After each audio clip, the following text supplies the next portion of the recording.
Justice delayed, justice denied. Houston's top cop confirms thousands of rape allegations have gone uninvestigated over the past 8 years in what amounts to a dereliction of duty. On the banks of the Trinity River, the body of an innocent child recovered. Why was a violent, predatory criminal in position to end her life? And new evidence of a major shift in progressive opinion as the onslaught of drugs and migrants persuade many Lone Star Democrats to back a border wall.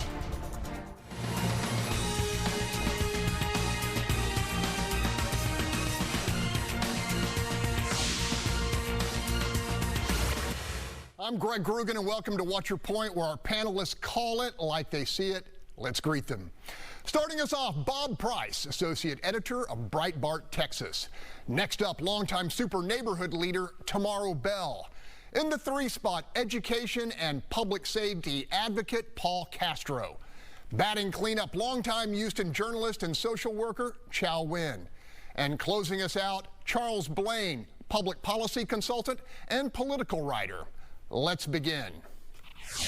We owe them an apology, and especially those two victims. And not just an apology. We got to make it right for them as best as we can. Am I proud about this? No. I'm angry, okay? Because I know we're better. And we will make it right. Calling it a dark day for the department he leads, Houston Police Chief Troy Finner revealed at least 4,017 sexual assault cases have been suspended over the past 8 years for lack of manpower. A colossal number of alleged rapes that were administratively dispatched to investigative purgatory, leaving survivors without justice and perpetrators without accountability. Calling this dereliction of a fundamental duty unacceptable, Finner has assigned 32 investigators to re-examine each and every dormant case. Fully briefed on the biggest HPD scandal since the deadly Harding Street raid, Mayor John Whitmire offered this reaction. We'll hold people accountable. And the main thing is it won't happen going forward. We're going to emphasize public safety, and that means investigate every case. I think it's worth noting this 8 years of dereliction on sexual assault cases mirror exactly former Mayor Sylvester Turner's term of office. Panel, Finner says he first became aware of the case suspensions due to lack of manpower back in 2021 and ordered the practice stopped, and yet it continued. And with that, I turn to you, Chau Nguyen. You work with these victims all the time. Yeah, I counsel at Forensic Center of Excellence, which counsels sexual assault survivors. There's a process in which sexual assault survivors, when they decide to turn over their case to law enforcement, that they have to go through. And that process involves not only talking to the investigators, but talking to those forensic interviewers who are trauma-informed and who can work with the clients. Can you imagine how incredibly frustrating it is for a survivor to wait and not know what happens to her case, because she does, or he does, want accountability. The other thing is, if I am a victim and I'm listening to the news and I'm thinking this happened to me, or maybe that's what happened to my case, I am going to be deterred from even wanting to move forward. What happens if a case is 6 years old, which we've already seen at Forensic Center, and you get a call and say, hi, come in, we want to interview you for something that happened several years ago. I say this to survivors a lot. You will get healing. There are counseling and support services available in our community, but to get accountability and justice, few and far between, and we're seeing it played out right now in law enforcement. I mean, I think it's great that Chief Finner is coming forward and saying this is wrong, I'm going to do something about it, but my question is, if you didn't have staffing back then, how are you going to have the manpower now? I feel like this is a reactive situation, and it's the best they can do, but it's really just a sad day for survivors. Okay, life has made you a public safety advocate, Paul Castro, and you know, it's hard not to look at this and say there's an element of betrayal here. Yeah, when I saw that, I immediately put myself in the position of a person who's getting that call. Not enough focus and attention and money is placed on the victim side, the survivor side. And what I thought about is how hard it was for me, and I was on this, you know, nonstop, how hard it was for me to get in touch with those officials who could help me, and I felt like I was always having to push and push and push. And I know, and you know, I'm an educated person who's very comfortable talking to people in power, and my worry is for those who aren't in that position, for those who are just sitting there afraid to come back forward, have to rehash everything they've already gone through. A lot of focus should be put on that. Yes, we're going to find out who's responsible, hold them accountable. We need to do the rest. And your long life experience, Tomaro, I imagine there are young women and maybe men who have come to you and said, I've been a victim. You know, as you watch this unfold, what's your reaction? I'm devastated. I mean, this started back in 2016, and that there was a department who was more than aware of what they were doing and kept it a secret, and that it didn't even come to light until 2021 is appalling. And for the victims, you know, I don't understand what the victims got to do to get the attention. You go to court, you talking about murderers who commit murders 5 years ago, 6 years ago, are on the street. They are not in jail. This is appalling. I mean, and these women wondered what happened. Why, you know, I didn't lie. Why nobody ever called me? You know, I applaud Chief Fenner, because that thin blue line that everybody know about is really hard to cross it, especially when it is of your own people who are behind this. Okay, the president of the police union told colleague Mario Diaz that he believes that this suspension due to lack of manpower crosses into other areas of crime, and that's even more concerning. Bob, what do you see here? Well, I'm sure it does cross into other areas of crime, and my question is now, if you're taking 32 investigators off of other cases and putting them onto this, while this is very important, what are you not investigating over here? I'm assuming these 32 investigators weren't sitting at Dunkin' Donuts playing checkers, you know, doing things like that. They were working already on trying to solve cases. This is indicative of a nationwide effort to defund police, which has led to people not wanting to be police officers anymore. The numbers are way down nationwide for officers, whether it's in New York City or Chicago, Los Angeles, Seattle, Portland, and here in Houston. 5,000 officers covering a city of 6 million people. It's just obscene, the lack of available resources for cases like this that are extremely important to these survivors of these attacks. But now we're taking resources away from other crimes that are also equally important to those people who have been victimized by perpetrators. Troy Fenner inherited this problem from Art Acevedo, right, Charles? He did, but where I kind of have some consternation is that from the press conference last week, we were left, or I was left, with more questions than answers. So the chief said that he found out in 2021. Well, why was there not a review of cases from 2016 to 2021? Because that would have prohibited us from having to go back to 2016 and reaching out to people from 2016, 17, 18 today. And we don't have an answer as to whether or not that happened, which it clearly didn't, because people are getting reached out to now. Second, how do we not have a system in HPD that you can just type in this code and get the cases that were closed using this code? Of course it expands beyond this just sexual assault cases, because if you're doing it with something as delicate and sensitive as sexual assault cases, then you're likely doing it with other cases as well. So how do we not have a system that enables us to just be able to pull those numbers quickly? And then lastly, we're talking about the victims. Well, a lot of these victims just aren't going to get a chance to have this conversation, because many may have been homeless. They might have different information. They might have moved out of state. They're never going to get reached out to. So this is a massive failure, and I don't want to necessarily put it all at his feet. However, why was this not blown up in 2021 to the level that it is now? Because that was 5 years. The fundamental question. We're going to stay on this. Still to come. As the immigration crisis deepens, attitudes are changing among many in Joe Biden's party regarding border barriers. And in our Sunday survey, we're checking in with viewers and asking if they support the use of tax dollars to build border barriers as a deterrent to illegal immigration and drug trafficking. Tell us what you think. Vote on our webpage, fox26houston.com. Just click on poll at the top of the page, or tell 26 using our news app. But up next, a new mayor dealing with an old and worsening problem. What should John Whitmire do to address homeless residents, camping in neighborhoods, and on the public sidewalks? We're concerned about the increase in crime, such as theft, violence, and, you know, when you're observing somebody publicly using the bathroom, it's just devastating.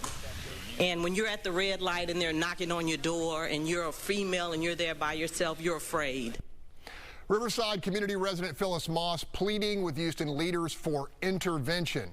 At issue, the homeless, a good many of whom are drug addicted and pose a danger to both themselves and to others. Meantime, Mayor John Whitmire and City Council were briefed on so-called civility zones, sidewalk areas where sleeping, sitting, and storing personal belongings are banned essentially during daylight hours. What impact does designating an area as a civility zone have? I mean, in my world, all of Houston ought to be a civility zone. Panel, while the new mayor is projecting a hard line against allowing the homeless to degrade quality of life for the public at large, he also advocates replication here of a San Antonio facility called Haven for Hope, a holistically all-in-one operation with indoor and outdoor sleeping areas, drug treatment, and mental health care for all who seek it. With that, I'm going to start with you, Tomaro Bell. You know Phyllis. That's my community. That's one of the civic clubs under my super neighborhood guidance, and they have really fought hard to get this. They got over 400 homeowner signatures, and when I heard some of the comments that were made at City Hall, I was a bit surprised, especially when Sharon Evans Brooks spoke, and she said, you know, every time I come, because one of the council members said, well, the homeless, she said, when are y'all gonna care about the property owners? You know, we should be able to walk out of our house, take our babies down the driveway. We didn't have to step over somebody's body or them doing feces. And she is 100% right. Riverside, I mean, as you all know, we had to fight the historic district. Now we're fighting this because it's an apartment owner who's changed. And I mean, it is really, really, really devastating. And they've given this and granted this to other communities with barely any discussion at all. So I'm a little taken aback at some of the comments that they made because we're trying to get it. All right, Paul Castro, I know that you operate a school and there's kind of frequent interaction, or at least in the area. Your thoughts here? Yeah, so our school is located right down the street from Pierce Elevated, and so there's a high degree of people who come by our gated facility, and there have been times where people have defecated on the sidewalk right outside the street. There was a person who was behaving in an inappropriate way just on the other side of the fence while observing our kids. And it's a nuisance issue, and so a lot of times HPD doesn't respond as quickly as we would like. And you know, we and our kids deserve the right to be safe. Okay, real quick, 30 seconds. Yeah, I mean, I think it's a great idea, but I do think it's like a Band-Aid over a broken leg because they're just going to shift to a different neighborhood. We need an inclusive solution that actually addresses the problem. Have you seen this Haven for Hope? Yeah, I did. I mean, I haven't gone there. I looked it up. It just looks amazing. If it works, why not replicate? Because they said they didn't have the money. Remember when they went to tour back in 2018, and they was talking about how much it cost to maintain, and the city said they didn't have the money. Wow. We'll see where their priorities are. All right, up next, an 11-year-old abducted and murdered. The prime suspect, a serial criminal with a long list of violent offenses. The hard bottom line, why was Don McDougal outside of prison walls? I have grandchildren around that age, and it's a horrible, evil world that we live in. We believe the appropriate arrest warrant is going to be for capital murder in the death of Audrey Cunningham. I think we're all very angered and in disbelief that it could have been stopped. It could have been prevented. Genuine heartbreak in the Piney Woods, an innocent life taken by an habitual predatory criminal with a long list of previous convictions. You can call me a Sunday morning quarterback, but I will take this opportunity to ask, what did we think was going to happen? Did we as a society believe Don Stephen McDougal was going to turn over a new leaf after his 5th conviction, or his 6th, or his 7th, or his 8th, or his 9th? Why was this dangerous human being free to add to his collection of victims? And to the decarceration crowd led by Lena Hidalgo, Rodney Ellis, and apparently Sean Tier, I ask, how much collateral damage are you willing to inflict on the innocent people you pretend to represent by depopulating our prisons of people like McDougal? Panel, did we learn absolutely nothing from the violent crime wave we just endured? Bob, this happened very close to your home. Yes, Polk County is a very small population county. The community is just devastated by this. Everybody has some kind of connection to this little girl, and her family and the other people in surrounding this. It's shocking the number of people who know intimate knowledge about what's going on up there. One of your viewers said that this was preventable. It was absolutely preventable. This man should have been in jail from a assault in August of last year, where he came up behind a man at 4 o'clock in the morning, stabbed him 3 times in the back, was positively identified as the attacker, and the sheriff's department did nothing on this until they needed a charge to hold him on while they were investigating this disappearance. This man shouldn't have been, something I like to have said many times, that this man shouldn't have been within 30-06 range of this little girl. And I've got an 11-year-old granddaughter, and it's just devastating to think about. I'd listened to Tim Miller with EquiSearch when we were on the Nancy Grace show this week, talking about what he saw in his sonar system when they found her body flailing in the currents of the Trinity River. It was heartbreaking, it was sickening, and this man deserves everything that our justice system can give to him. 30 seconds, Tomaro. This is more than preventable. Who allows somebody who you've known most of your life, so you know what he was, to have that kind of access to your child? I'm not blaming the law system. I'm blaming the parents. This is inexcusable that you would allow that around your child when you knew what he was. You didn't guess what he was. You knew what he was because you've been around him his whole life. Chau. So I'm not trying to defend the family, but the family is saying that this guy slipped through the cracks and that they were trying to give somebody with a history of criminal issues a second chance. Now, as a mother of an 11-year-old and 2 teenage girls, you know, obviously it hits home for all of us as parents, and we do have to ask, where are the parents, where are the family members, where's the community who's saying, that's really not right to have somebody live near you and watch over your child? Could it be prevented? It's hard to say, right? But it's really unfortunate and very sad and very, very disheartening to hear that a child had to suffer like that. Paul, your take? Yeah, all I can think of is Audrey, the 11-year-old. The system failed her. You know, her parents failed her. The community, someone should have stepped up and said, hey, that guy, he's not the right guy. You know, taking dad aside. Whatever happened at the end of the day, Audrey wound up dead, and our system failed. The dad released a press release last night, and he said, you know, hey, we looked him up, and he wasn't registered. I get it, and that's still so sad. Final word, Charles, was I too hard on the system? Yeah, well, not too hard on the system. I think, you know, to reference Harris County at the beginning of this, that's not the problem. The problem is, like Paul said, the family looked him up. In 2007, he was charged with enticing a child in Liberty County. They did not have him register as a sex offender. Had they, he might not have been living with her. So we can talk about Harris County and all of its issues, but that right there probably would have prohibited him from living with her. And we put a lot of resources, as we should, on children when they go missing. But at the same time that she went missing, 46 other children went missing in this country, and we don't, many of them from Texas, one from Humble, and we don't necessarily talk about those as well. But, you know, all the thoughts of her family and prayers to her family right now. Good points. When we come back, lopsided poll numbers in the Democratic race to be Harris County's top prosecutor. With the primary just 9 days away, we're talking challenger Sean Tier and his big lead and the forces behind it.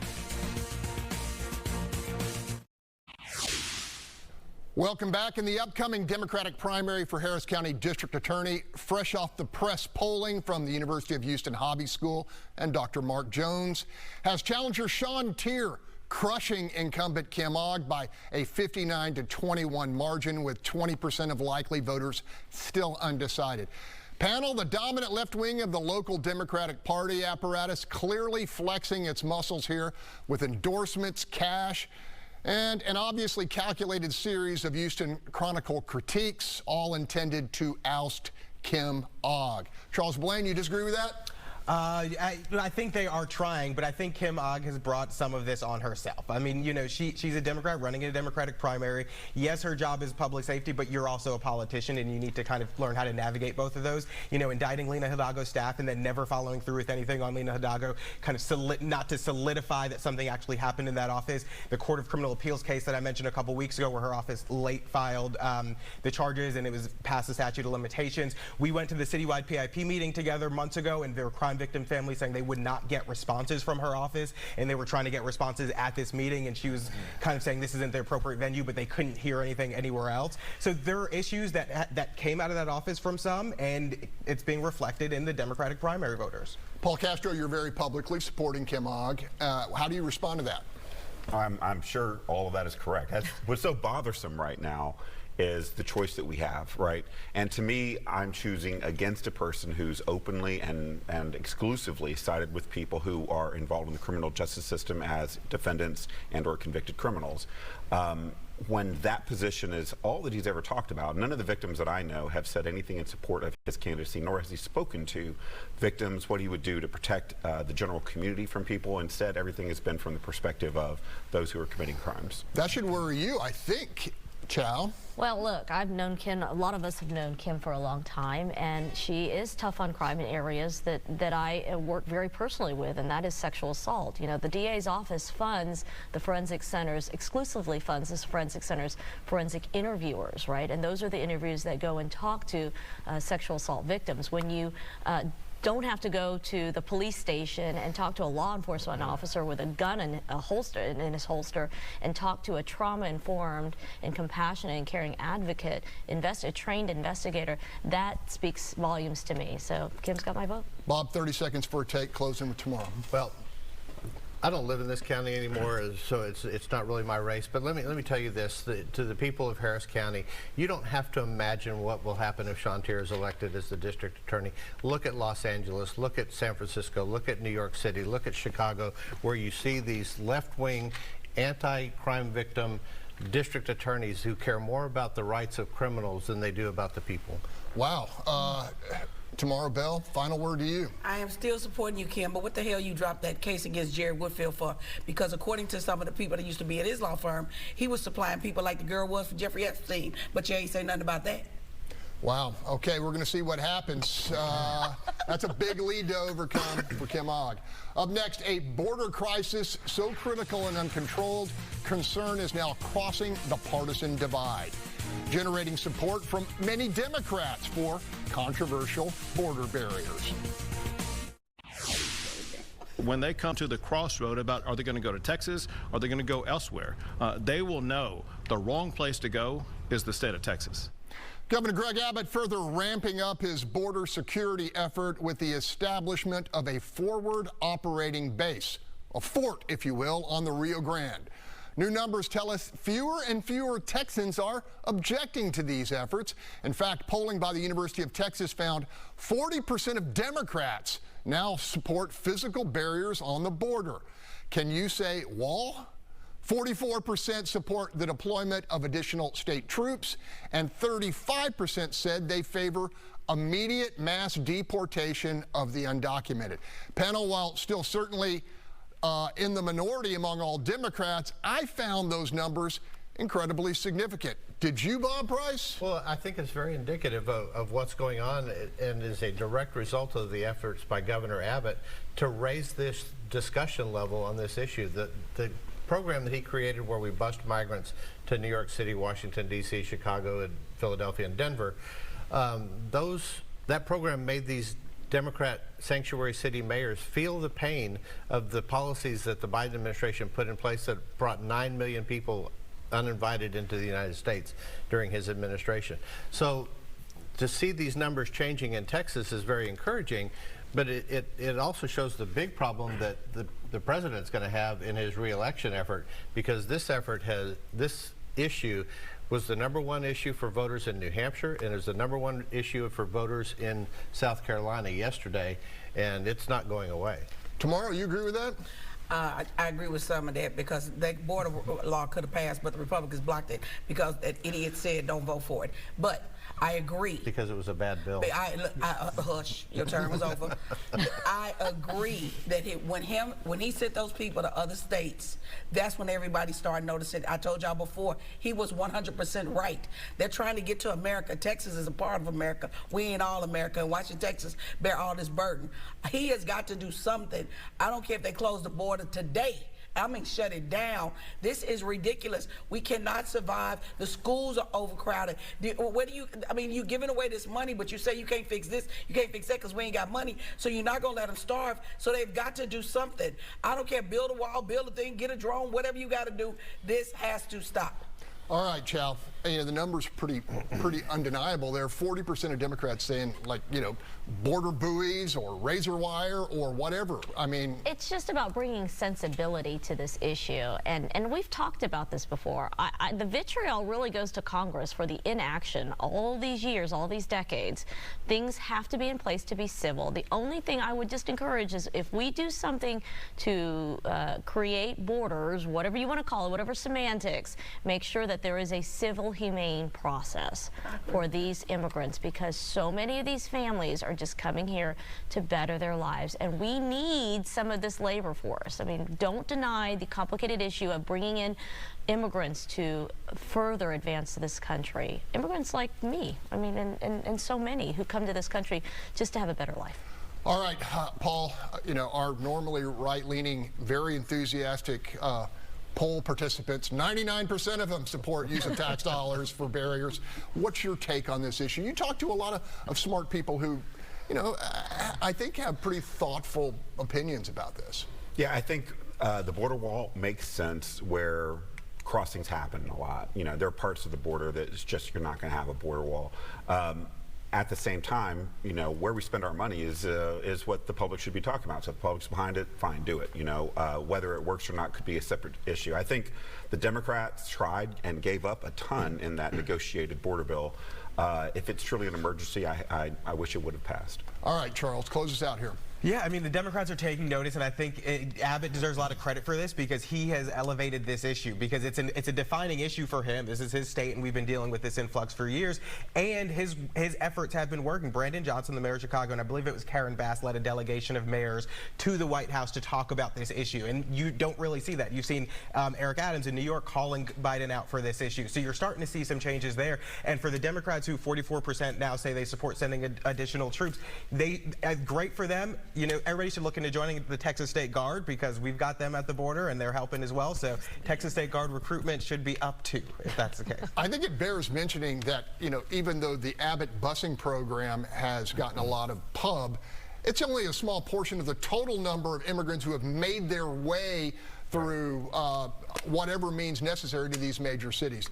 Bob, you know, as you watch this unfold, you know, what's the answer? What's the answer? Well, the answer was demonstrated by President Donald Trump, who enacted policies that applied consequence to people that crossed the border illegally and returned them back to either their country of origin or back into Mexico. Border crossings fell to 19,000 apprehensions for the entire southwest border in the month of April of 2020, President Trump's last year in office. We had that many come in the last 2 weeks, just in the Tucson sector in Arizona, and you know, in 2 weeks, you know, in one sector.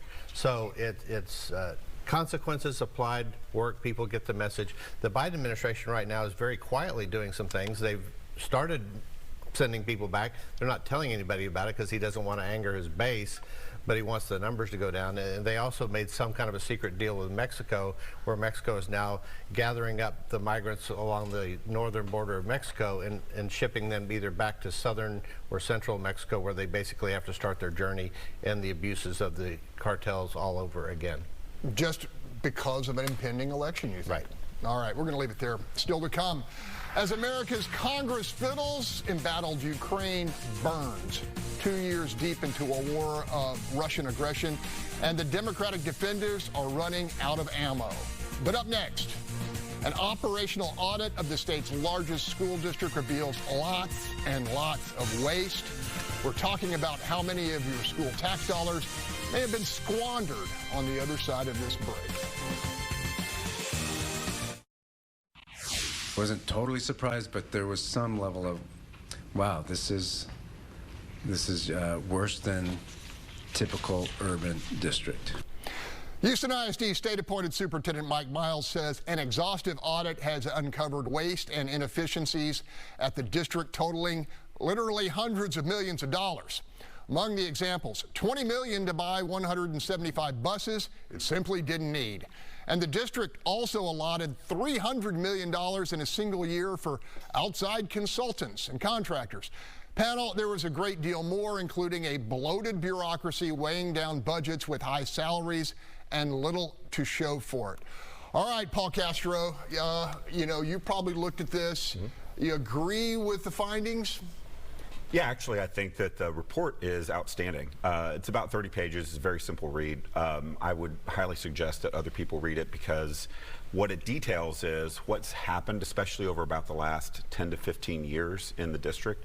Scores started to drop, and as those scores dropped, what wasn't happening was a focus by top administration on closing that gap. After certain superintendents had left and others came in, it seemed more to be about compliance. And the report lays out these were ineffective practices that were happening across the entire district. And they said a lot of that had to do with just low expectations, kind of one of those, well, we're HISD, what can we expect? And I think that's terrible. I knew I could count on Charles Blain to read the report. Yeah, I mean, listen, education policy might not be my thing, but governance is certainly something I'm interested in, and the report was shocking. I mean, it was absolutely shocking. 990, that's the number of former HISD employees that were still on the employment rolls that they found. A handful of them were still getting paid. 61% is the amount of the per student budget that was increased as they lost 27,000 students, which is just crazy in and of itself. And then you also had, you mentioned the buses, and there were just other crazy numbers in this report that really shows how there was little oversight within the district and how much change needs to actually happen. And I'm glad that they put this report out. I give so much credit to the administration because a lot of times we see entities that don't want to highlight their deficiencies, even though this happened before they came in. But I'm really glad they put this out because it was just mind-blowing. All right, Tomaro Bell, been in the classroom. Mike Miles and the state taking a lot of heat. You know, this is kind of a more Spartan efficiency approach. Is it just what happens when things go bad for so long? This is what happened when you have people that people are elected, they don't even care, and look at who they elect as the board of leadership for a school district. And when they're on that school district and they're not getting paid, you have people who set up things, and I don't care what nobody say, and it's more about contracts than it is kids. And this is where you end up being. I taught special ed at Lamar. You see all this money going down the drain, and special ed kids are left in the dump. And they get money based on the scores. If you fail, you get more money. So they don't even try to educate the kids. That is a problem. You should not be rewarded for failure. That don't even make no sense. I mean, just look, I don't like you, let me be clear, but I'm glad you did this audit. Wow, speak truth. All right, Chau, just real quickly, 15 seconds. I just have to ask, now what, right? Now we've seen all the waste, and will we be able to save those struggling schools? Will the school district take special attention, say, okay, we've cut the fat, now are we going to support our schools in communities that need it most? We're going to hear from Bob in overtime. Still ahead, the great state of South Carolina may be Nikki Haley's home, but after Saturday's Republican primary, it's pretty darn clear outsider Donald Trump is the favorite son. By a roughly 60 to 40 margin, Donald Trump prevailed over his lone rival Nikki Haley on her home ground of South Carolina, handing the former governor a decisive defeat. Despite the setback, Haley says she's fighting on and still hopes to be the GOP choice for president. I'm not giving up this fight when a majority of Americans disapprove of both Donald Trump and Joe Biden.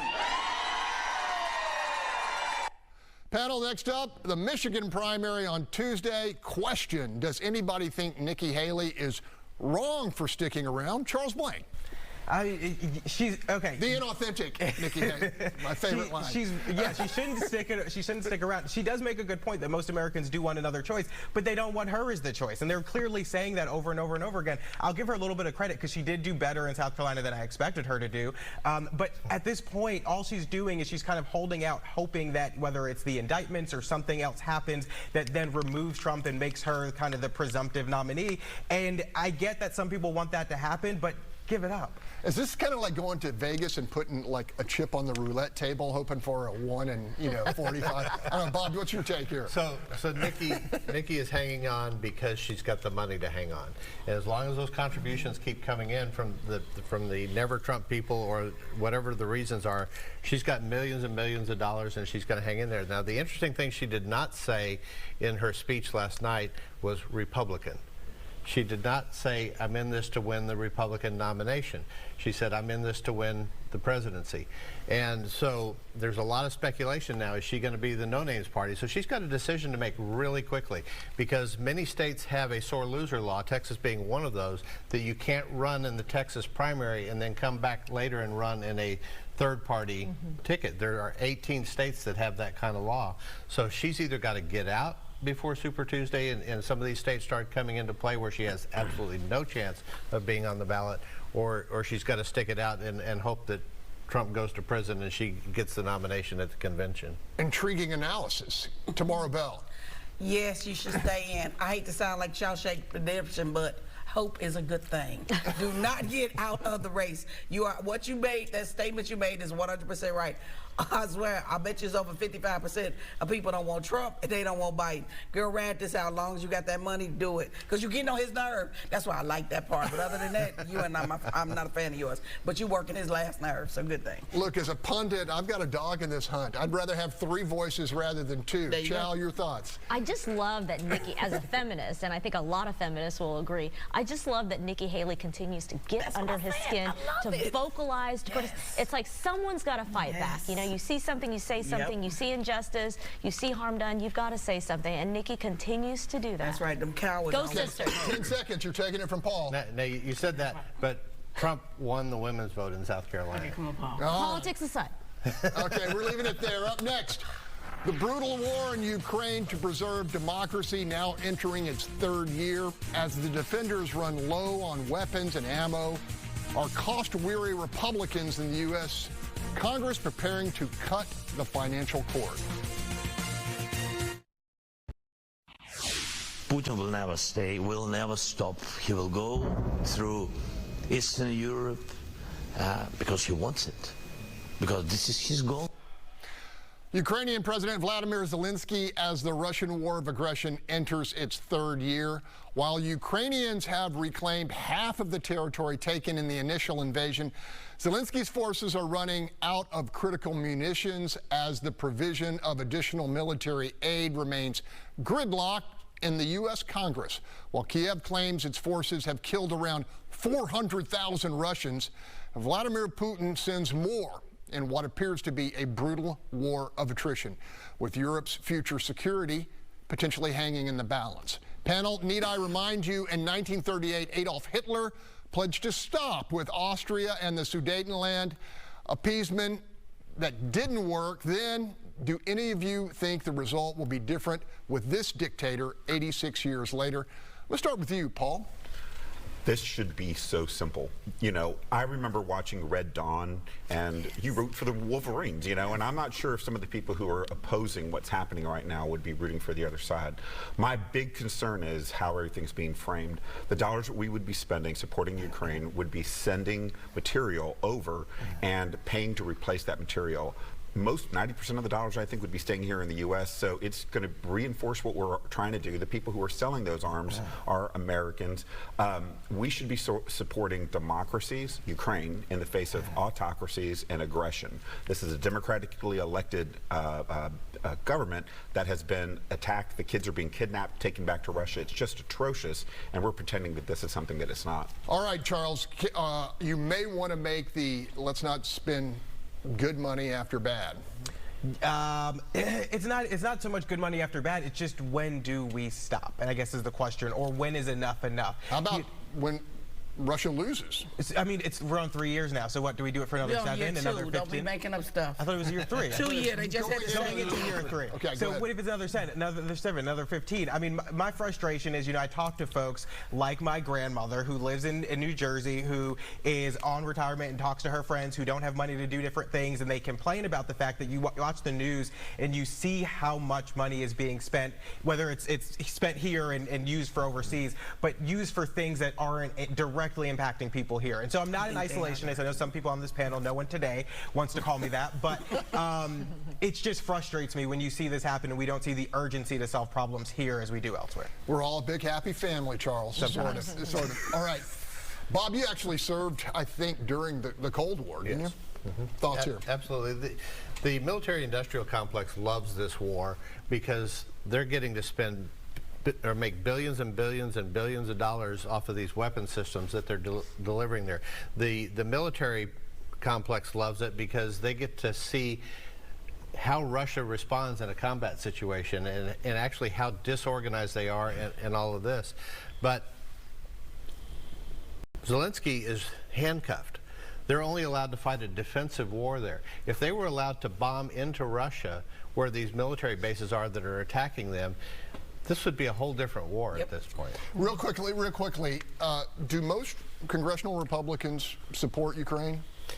I think they support the concept of Ukraine, but I don't think they're supporting the funding and the way it's being done. They'd rather see the money stay here in the U.S. Okay, got to go to break. Still ahead, pay now or pay a lot more later. On this week's edition of Texas, the Issue Is, airing at 9:45, right here on Fox 26. Our state's senior United States Senator John Cornyn makes the case for global strategic engagement, including additional support for Ukraine. Putin is an ideologue, and he wants to capture some of this territory that he lost when the Iron Curtain fell in 1991, and Ukraine is just the first step. We know that because there wasn't an effective response in 2014 when he annexed Crimea, that he got the impression that I can just keep coming. Well, you know, what's after Ukraine is NATO countries, and we have a treaty obligation under Article 5 to come to the defense of NATO allies who are threatened by Russia or anybody else. Under the category, what did we miss? Tomaro Bell fully engaged in battle with TxDOT over a controversial drainage project that threatens to shut down access from her Riverside community along Highway 288 for months, if not longer. Tomorrow, what's the latest? I want to thank the Braeswood Association, Charles Goforth, and Cheryl, the president of Super Neighborhood Alliance, for bringing a collaboration of communities along Braes Bayou, because the project that TxDOT is doing is a drainage project that in 2019 they invited the public to attend to get awareness about the NHHIP southernmost part of the project, downtown to North McGregor. And when we questioned the director about it, she said, oh, you were never a part of NHHIP. The reason this is so critical is because NHHIP requires civic and community engagement. We got none. They were starting this project and we didn't know anything. Now we're finding out that they fall under some self-certification for NEPA. This is a problem. This is a substation, a sub-pump station that they're going to put pipes in to put water into Braes Bayou. We can't take no more in case of disasters. We cannot. You all need to come out and support us. This was a long collaboration. Thanks to Congresswoman Sheila Jackson-Lee. She got the project stopped to April 1st as we try to get more data and more information about it. And in addition to that, we found out the Spur 5 that the City of Houston mayor is against, Alvin mayor is against, Pearland's mayor is against a 6-lane highway where Spur 5 is behind McGregor Park. This and where does it drain? Into Braes Bayou. We cannot allow this. We got to leave it right there. We're going to keep an eye on this issue, okay?